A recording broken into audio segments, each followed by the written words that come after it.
हत्या कर दी। घटना सकरा थाना इलाके की बताई जा रही है। इस घटना के बाद से इलाके में हड़कंप मचा हुआ है। मौके पर पुलिस की टीम पहुंची, शव को कब्जे में लिया, पोस्टमार्टम के लिए एसकेएमसीएच भेजा गया। आरोपी को गिरफ्तार किया गया है। मृतक की मां ने बताया कि सब रात में घर में सो रहे थे और तभी अचानक शोर हो गया। दरवाजा खोला तो आंगन में बेटी की खून से लथपथ लाश पड़ी हुई थी। ये बड़ी खबर मुजफ्फरपुर से आपको बता रहे हैं। सकरा थाना इलाके में वारदात को अंजाम दिया गया है। फिलहाल पुलिस आरोपी को गिरफ्त में लेकर पूछताछ लगातार कर रही है। तो छात्रा की हत्या की खबर है। नाबालिग छात्रा की गोली मारकर हत्या हो गई है। मुजफ्फरपुर से बड़ी खबर आ रही है। नाबालिग छात्रा की घर में घुसकर गोली मारकर हत्या कर दी गई। हत्या किस वजह से की गई, ये वजह अब तक खुलकर सामने नहीं आ पाई है। हालांकि अपराधी को पकड़कर गिरफ्त में लेकर पुलिस लगातार पूछताछ कर रही है।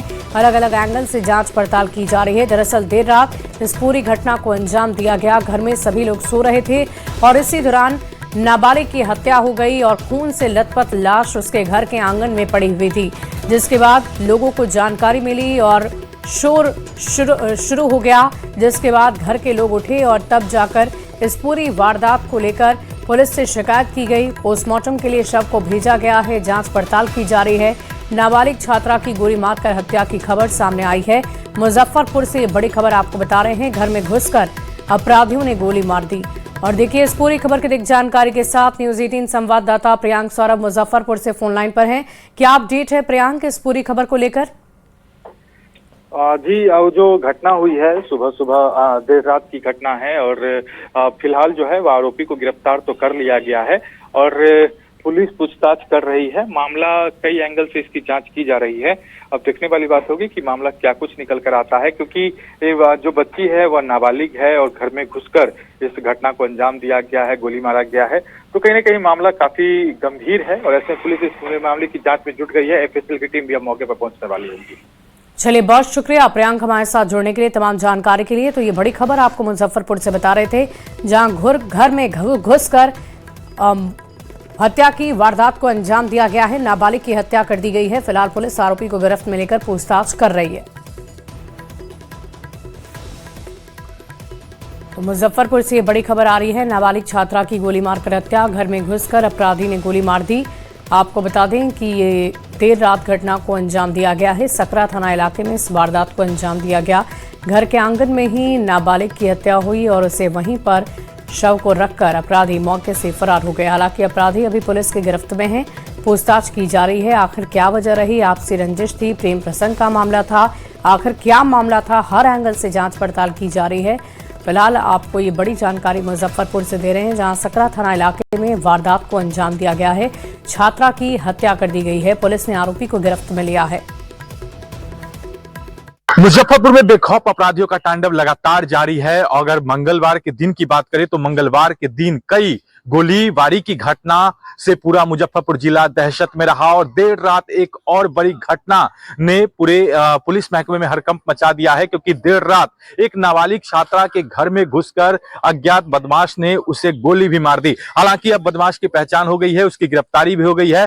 अब देखेंगे यह घटना जो है सकरा थाना क्षेत्र है और इसी घर में बदमाश घुसे थे और एक 16 साल की छात्रा को बदमाश ने गोली मार दी थी और देर रात की यह घटना है और यहीं पे इसी गेट से बदमाश घुसे थे और यहां पर उसकी गोली मारकर हत्या कर दी गई थी। हाल पुलिस इस पूरे मामले की जांच में जुटी हुई है कि आखिर इस हत्याकांड के पीछे वजह क्या है। फिलहाल आरोपी को गिरफ्तार कर लिया गया है, लेकिन परिजनों का आरोप है कि जिस तरीके से बदमाश घर में घुसकर बदमाश ने मारा है, तो इस मामले में अब काफी गंभीरता से जांच होनी चाहिए। पूरे एक होनहार छात्रा जो है उसकी मौत हो गई है, गोली मारकर देर रात बदमाशों ने उसकी हत्या कर दी है। लेकिन सबसे बड़ी बात, जब यह घटना हुई तो उस वक्त परिवार के किसी भी सदस्य को इसकी जानकारी नहीं हुई पाई।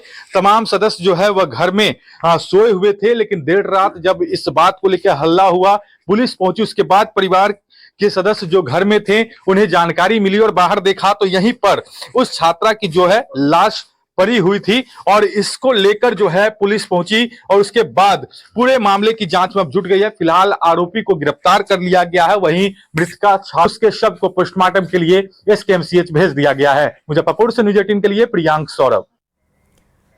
बढ़ते आगे, भागलपुर मधुसूदनपुर थाना क्षेत्र के रहमत बाग में मिनीगन फैक्ट्री का बंगाल एसटीएफ और बिहार एसटीएफ की टीम ने संयुक्त रूप से छापेमारी कर खुलासा कर दिया है। भारी मात्रा में निर्मित और हथियार बनाने के उपकरण पुलिस ने बरामद किए हैं। हैंडलूम की आड़ में मौत का सामान तैयार किया जाता था और पश्चिम बंगाल सहित देश के कई हिस्सों में भेजा जाता था। अवैध हथियार बनाने वाले 5 लोगों को पुलिस ने गिरफ्तार किया है, लेकिन मुख्य आरोपी मोहम्मद फैजल अभी भी फरार है। अवैध हथियार बनाने के लिए मोहम्मद फैजल, जो मुंगेर का रहने वाला है, उसने मुंगेर में ट्रेनिंग ली। पुलिस ने मकान से कई दस्तावेजों को बरामद किया है, जिसमें पासपोर्ट, ड्राइविंग लाइसेंस, दूसरी भाषा में लिखी गई कई दस्तावेज मिले हैं। भागलपुर नाथनगर मधुसूदनपुर थाना क्षेत्र के रहमत बाग में मिनी गन फैक्ट्री उद्भेदन मामले में बड़ा अपडेट सामने आया है। हालांकि इस मामले में पुलिस ने मकान मालिक मोहम्मद नासिर सहित 5 अवैध हथियार बनाने वालों को गिरफ्तार कर जेल भेज दिया है, लेकिन अभी भी जो मुख्य आरोपी है मोहम्मद फैजल, वो पुलिस के गिरफ्त से फरार बताया जा रहा है। इस पूरे मामले की तहकीकात करने के बाद यह बात सामने आई है कि मिनी गन फैक्ट्री चलाने का जो प्लान था, ये कई साल पहले सुनियोजित तरीके से तैयार किया गया था और इसके लिए बाकायदा मुख्य आरोपी मोहम्मद फैजल ने मुंगेर में ट्रेनिंग ली थी और उसके बाद फिर भागलपुर के चंपानगर और मधुसूदनपुर थाना क्षेत्र में मिनी गन फैक्ट्री चलाया जाता था। हालांकि चंपानगर में हुए मिनी गन फैक्ट्री के उद्भेदन मामले में साल 2022 में पुलिस ने मोहम्मद फैजल के नाम पर केस भी दर्ज किया था, लेकिन एक बार फिर जो है मधुसूदनपुर थाना क्षेत्र के रहमत बाग में बंगाल एसटीएफ और बिहार एसटीएफ टीम के साथ भागलपुर के कई थानों की पुलिस ने मिलकर छापेमारी की और मिनी गन फैक्ट्री का उद्भेदन किया। और इस मकान में, जो कि यह मकान मोहम्मद नासिर का है, उसमें पहले तल्ले पर हैंडलूम चलाया जाता था और हैंडलूम के आड़ में मिनी गन फैक्ट्री, जहां पर अवैध हथियार का निर्माण किया जाता था। पुलिस ने मकान से कई दस्तावेज, ड्राइविंग लाइसेंस और पासपोर्ट बरामद किए हैं और कई ऐसे दस्तावेज हैं जो कि दूसरी भाषा में लिखे हुए हैं। हालांकि पुलिस इस पूरे मामले की सघनता से जांच पड़ताल में जुटी हुई है। विकास कुमार सिंह, न्यूज़ 18, भागलपुर। बढ़ते आगे, पूर्णिया के जलालगढ़ थाना के करियात गांव में प्रोग्राम में डांस करने आए एक कलाकार को बच्चा चोर समझकर महिलाओं ने घेर लिया। उसकी जमकर पिटाई कर दी। सूचना पर पहुंचे जनप्रतिनिधि और पुलिस ने कलाकार को भीड़ से बचाया, जिसका वीडियो सोशल मीडिया पर बहुत तेजी से वायरल है। दरअसल अररिया जिले के रानीगंज थाना के लालमोहन नगर निवासी राधेश्याम मेहता डांसर हैं और वो प्रोग्राम के लिए आए हुए थे। चेहरे पर मेकअप होने के कारण महिलाओं में यह अफवाह फैल गई कि वो बच्चा चोर है और इसके बाद बड़ी संख्या में लोग जुटे। महिलाओं ने पकड़कर उनकी जमकर पिटाई कर दी है। हालांकि बाद में जब स्थानीय जनप्रतिनिधियों से पूछताछ की गई तो सारी बात का खुलासा हुआ। उसके पास से श्रृंगार के कई सामान बरामद हुए। जलालगढ़ के थाना प्रभारी दीपक कुमार ने बताया कि कंफ्यूजन के कारण लोग कलाकार को बच्चा चोर समझ रहे हैं, लेकिन स्थानीय जनप्रतिनिधि और पुलिस की पहल पर उसे सुरक्षित रूप से बचा लिया गया। तो देखिए, प्रोग्राम में डांस करने ये पीड़ित पहुंचा था और बच्चा चोर समझकर लोगों ने इसे घेरा, पीटा, इसकी पिटाई की, लेकिन स्थानीय पुलिस की मदद से उसे बचा लिया गया। महिलाओं ने कलाकार को सरेआम पीटा। उन्हें लगा कि ये कलाकार बच्चे चोरी करता है। पुलिस ने कलाकार को महिलाओं से बचाया। प्रोग्राम में डांस करने के लिए ये पीड़ित आया था और उसी दौरान उसके साथ ये घटना हुई है। फिलहाल पुलिस मामले की पड़ताल में जुटी हुई है और कलाकार को सरेआम पिटाई से बचाने की बात भी की गई। और देखिए, न्यूज़ 18 भी आपसे ये अपील करता है कि किसी भी तरीके से कानून को अपने हाथ में ना लें। अगर आपको किसी भी संदिग्ध व्यक्ति पर शक है तो आप जरूर पुलिस को सूचित करें, लेकिन खुद से किसी की पिटाई करना, कानून को हाथ में लेना, ये गलत है।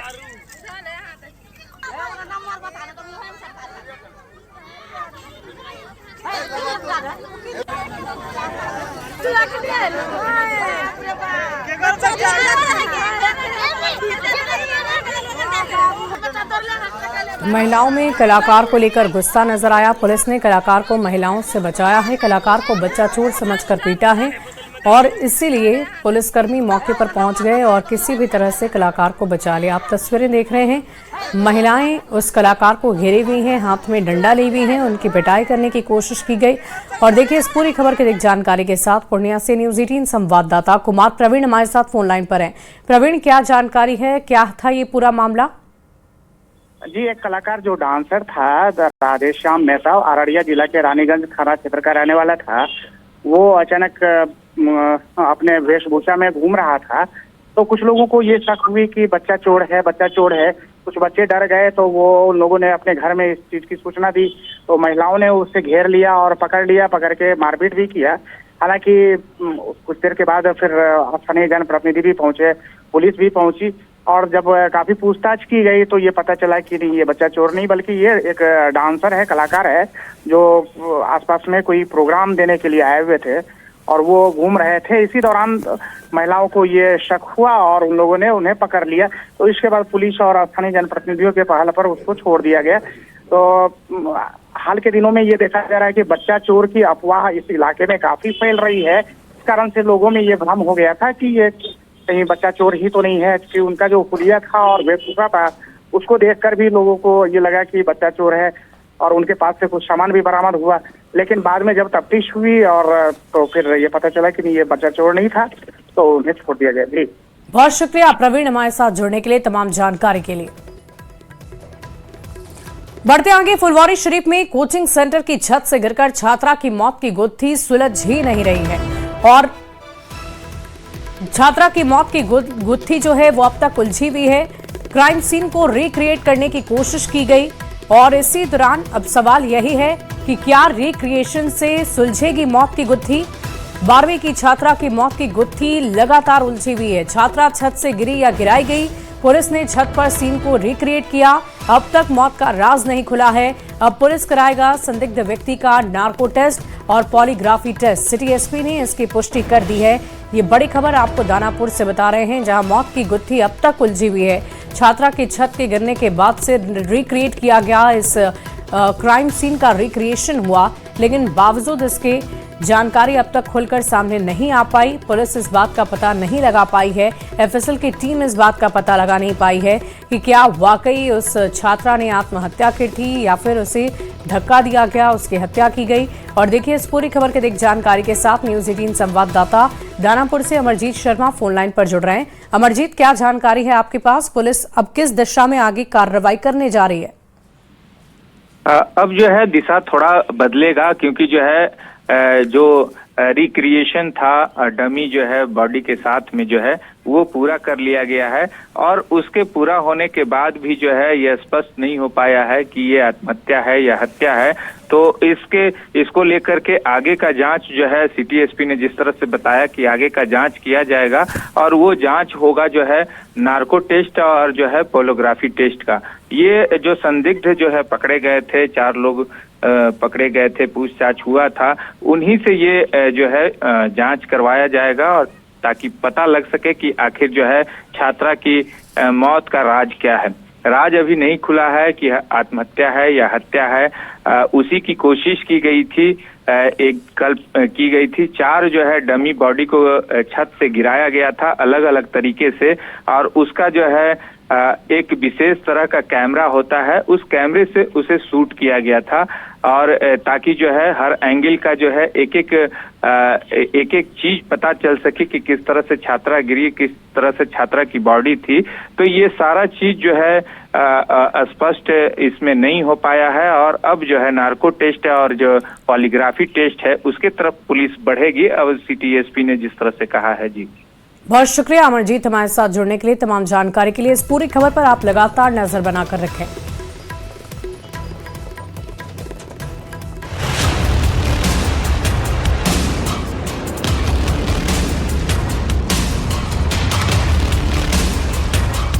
ये तस्वीर है फुलवारी शरीफ के कोचिंग सेंटर की छत की, जहां से 12वीं की छात्रा की गिरकर मौत हुई थी। पुलिस अब तक छात्रा की मौत की गुत्थी सुलझा नहीं पाई है। कोचिंग सेंटर की छत पर पुलिस की हलचल तेज है। पुलिस की टीम प्रोफेशनल तरीके से इस मौत की गुत्थी सुलझाने की कोशिश में जुटी है। पुलिस एक डमी बॉडी को छत की बाउंड्री से फेंक रही है, ठीक उसी तरह जिस तरह छात्रा की छत से गिरकर मौत हुई थी। पुलिस डमी बॉडी के साथ सीन को रिक्रिएट कर रही है। यह रिक्रिएशन एफएसएल की की टीम और पुलिस अधिकारियों की मौजूदगी में हो रही है। पुलिस डमी बॉडी को छत से गिराकर छात्रा की मौत की वजहों का पता लगाने में जुटी है। रिक्रिएशन से पुलिस आत्महत्या या हत्या के अंतर को पता लगाने की कोशिश कर रही है। मौके पर एफएसएल की टीम, एम्स के डॉक्टरों की टीम और अन्य विशेषज्ञ भी मौजूद हैं। सभी मिलकर छात्रा की मौत की हकीकत को खंगालने की कोशिश कर रहे हैं। जस्ट ये लोग फॉरेंसिक साइंस लेबोरेटरी के लोग ये पुतला गिरा करके देखते हैं कि डिफरेंट एंगल से कि कहाँ कहाँ चोटें आती है उससे गिराने से बस से। सर ये कितना कारगर है सर, ये बताएं। देखिए, एक्चुअल ह्यूमन को पुतला कभी रिप्लेस नहीं कर सकता है, लेकिन एक अप्रॉक्सीमेट ये बताता है। और इसमें हम लोग ये देखेंगे कि क्या ये बच्ची स्वतः गिरी थी, इन्होंने आत्महत्या की तरफ प्रयास था उनका, या फिर इनको किसी ने धक्का मारा था। और एक चीज जो बचती है हमारी अनुसंधान में, नार्को या पोलोग्राफी वाला, वो भी प्रयास करेंगे। रिक्रिएशन के जरिए पुलिस ये पता लगाने की कोशिश कर रही है कि यह हादसा था या आत्महत्या या फिर किसी और की साजिश का हिस्सा। हालांकि न्यूज 18 की टीम ने पहले ही कोचिंग सेंटर की छत पर जाकर पूरे मामले की पड़ताल की थी। न्यूज 18 ने यह भी बताया था कि छत की बाउंड्री इतनी ऊंची है कि छात्रा की गिरकर मौत नहीं हो सकती। या तो छात्रा छत से कूद गई या फिर छात्रा को छत से फेंका गया होगा। यहाँ पर जो है जगह है वो काफी ऊंचा है। यहाँ से या तो छात्रा खुद से यहाँ अगर चढ़ जाए और जंप करे तब वो संभव हो सकता है, और दूसरी कोई फेंके तभी संभव हो सकता है। अब पुलिस भी ठीक इसी एंगल से सीन को रिक्रिएट करने की कोशिश कर रही है। हालांकि छात्रा के परिजनों का साफ कहना है कि यह हत्या का मामला है। हत्या से पहले उसके साथ जोर जबरदस्ती भी हो सकती है। फिलहाल छात्रा की मौत की गुत्थी उलझी हुई है। छात्रा की मौत से पर्दा कब उठेगा, ये बड़ा सवाल बना हुआ है। न्यूज 18 के लिए दानापुर से अमरजीत शर्मा की रिपोर्ट। और देखिए, बाढ़ अनुमंडल के बाढ़ रेलवे स्टेशन पर एक बड़ी लापरवाही सामने आई, जिससे स्टेशन पर एक बड़ा हादसा होने का खतरा मंडरा रहा है। दरअसल स्टेशन के प्लेटफॉर्म नंबर 3 के रेल ट्रैक स्लीपर टूटे हुए हैं। बाढ़ एक प्रमुख रेलवे स्टेशन है और यहां से कई सुपरफास्ट वंदे भारत जैसी ट्रेनें गुजरती है। ऐसे में अगर रेलवे ट्रैक को जल्द ठीक नहीं किया गया तो कोई बड़ा हादसा हो सकता है। वहीं जब रेलवे के कर्मचारी से इस बारे में शिकायत की गई तो उन्होंने ये कहकर पल्ला झाड़ लिया कि ये उनके विभाग का काम नहीं है, जिसके बाद लोगों ने इसकी जानकारी दानापुर रेल मंडल के डीआरएम को दी है। जिस तरह से रेलवे ट्रैक का स्लीपर टूटा नजर आ रहा है, इसे जल्द से जल्द मरम्मतीकरण कराने की जरूरत है, नहीं तो किसी भी तरह की बड़ी दुर्घटना हो सकती है।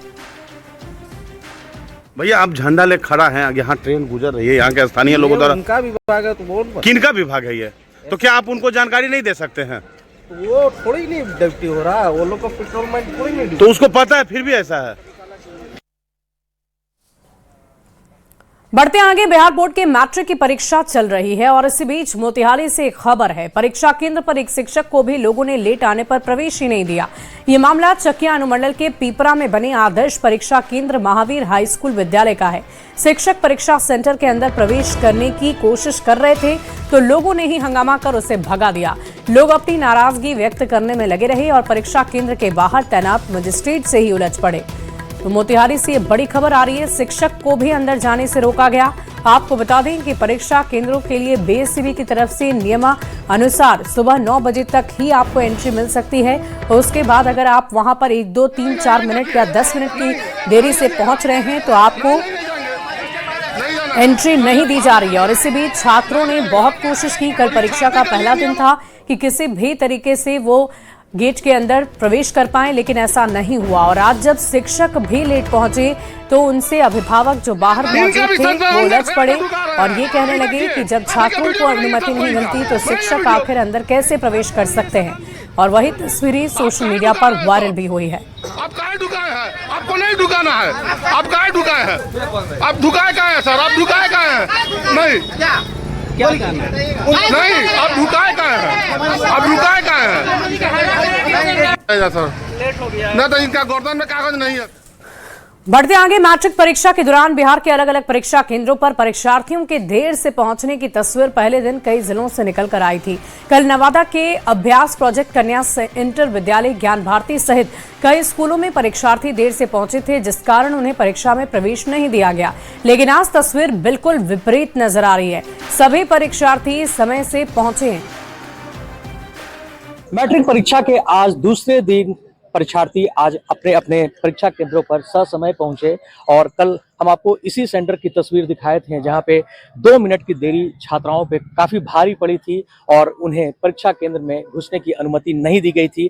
पहले दिन से सबक लेते हुए सभी छात्र समय पर पहुंचे हैं। अभी 9:05 हुए हैं और सारा केंद्र जो है वो बंद हो चुका है और जितने भी परीक्षार्थी है वो अपने निर्धारित समय पर यहाँ पे पहुंचे हैं और अभी तक इन दोनों केंद्र यहाँ पे प्रोजेक्ट इंटर स्कूल और अभ्यास मध्य विद्यालय और बगल में ज्ञान भारती स्कूल है, इन तीनों जगह पे परीक्षार्थी ससमय पहुंचे हैं और किसी प्रकार की जो कल जो तस्वीर जो देखने मिली थी आज ठीक उसके विपरीत तस्वीर देखने को मिल रही है। परीक्षार्थी जो है यहाँ समय पे पहुंचे हैं और आप जैसा कि देख सकते हैं कि मुख्य दरवाजा जो है वो बंद हो चुका है, सुरक्षाकर्मी अपनी ड्यूटी पे तैनात है और जो छात्रों को जो कल जो हिदायत दी गई थी उससे वो लोग सबक लेते हुए आज अपने समय पे यहाँ पहुंचे। तो ये तस्वीर आज बिल्कुल विपरीत देखने को मिल रही है क्योंकि छात्र जो है अपने समय पे पहुंचे हैं और उन्हें कोई प्रकार की परेशानी नहीं हो रही है। हालांकि प्रोजेक्ट इंटर स्कूल में अभी एम्बुलेंस की एंट्री हुई है क्योंकि एक छात्र की जो है अंदर बीमार होने की सूचना मिली है और उसे नजदीकी अस्पताल ले जाया जा रहा है। तो पहले दिन से सबक लेते हुए छात्र यहाँ निर्धारित समय पर पहुंचे हैं और आज इस तरह की कोई भी तस्वीर नवादा के किसी केंद्र पर अभी फिलहाल देखने को नहीं मिल रही है। अनिल विशाल, न्यूज़ 18 नवादा। बढ़ते आगे मुजफ्फरपुर में भ्रष्टाचार के खिलाफ विशेष निगरानी इकाई यानी एसवीयू ने बड़ी कार्रवाई की है। टीम ने 50,000 रुपए की रिश्वत लेते हुए जिला कृषि पदाधिकारी और उसके ड्राइवर को रंगे हाथ गिरफ्तार किया। निगरानी की टीम ने मुजफ्फरपुर के प्रभारी जिला कृषि पदाधिकारी हिमांशु कुमार और उसके ड्राइवर रामबाबू राय को गिरफ्तार किया है। बताया जा रहा है कि कृषि पदाधिकारी के अपने ड्राइवर के माध्यम से खाद दुकानदारों से 50,000 की घूस ले रहे थे और इसी दौरान उनकी गिरफ्तारी की गई है। एसवीयू की कार्रवाई, कृषि पदाधिकारी को गिरफ्तार किया गया। मुजफ्फरपुर से बड़ी खबर आपको बता रहे हैं, 50,000 रुपए घूस लेते गिरफ्तारी की जा चुकी है। ये 50,000 रुपए घूस के रूप में ले रहे थे अपने ड्राइवर के माध्यम से, इनको पकड़ा गया है। ठीक है, जिला कृषि पदाधिकारी, प्रभारी जिला कृषि पदाधिकारी है हिमांशु कुमार, उनको पकड़ा गया है। विशेष घूस ले रहा था क्या, किस मद में, क्या? हाँ, ये खाद विक्रेता लोग हैं, उनसे पैसा मांगा था इन्होंने कि अगर आप नहीं देंगे तो लाइसेंस कैंसिल कर देंगे। कितने की घूस? 50,000 रुपया इन्होंने अभी लिया। बढ़ते आगे, छपरा में नगर थाना के 2 पुलिसकर्मियों के अवैध वसूली का वीडियो बहुत तेजी से वायरल हो गया, जिसके बाद एसएसपी ने कार्रवाई करते हुए दोनों पुलिसकर्मियों को सस्पेंड कर दिया है।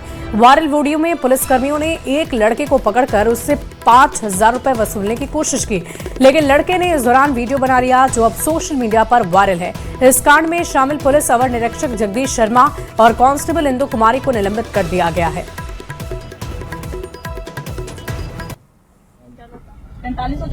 तो 2 पुलिसकर्मी सस्पेंड हुए हैं। वीडियो वायरल होने पर कार्रवाई की गई है और इसी वीडियो के आधार पर उनके ऊपर एक्शन लिया गया है। दरअसल 2 पुलिसकर्मी घूस ले रहे थे और इसी वजह से उन्हें सस्पेंड किया गया, जिनका नाम जगदीश शर्मा और इंदु कुमारी बताया जा रहा है। इतना नहीं हो पाएगा मैम, प्लीज मैम। सर आइंदा सर साइबर से और सर 1,000 रुपये मैटर में जानता है हाँ मैम, हो जाएगा। यस मैम, जानते हैं मैम, फ्यूचर बर्बाद हो जाएगा मैम। 45 जल्दी करो मैम, इतना नहीं हो पाएगा मैम, प्लीज मैम। तो देखिए, अभी आपने देखा कि अभी कुछ ही देर पहले हमने एक तस्वीर आपको दिखाई थी जहां पर घूस लेते हुए मुजफ्फरपुर में आपको नजर आया होगा कि कैसे एसवीयू ने कार्रवाई की और एक अधिकारी की गिरफ्तारी की गई, उसे घूस लेते रंगे हाथ पकड़ा गया। और एक बार फिर से ये तस्वीर आपको छपरा से दिखा रहे हैं जहां 2 पुलिसकर्मियों को सस्पेंड किया गया है। यहां भी ये घूस लेते ही पकड़े गए। वीडियो के आधार पर एक्शन लिया गया और इनके ऊपर भी एक्शन लेते हुए इन्हें सस्पेंड कर दिया गया है।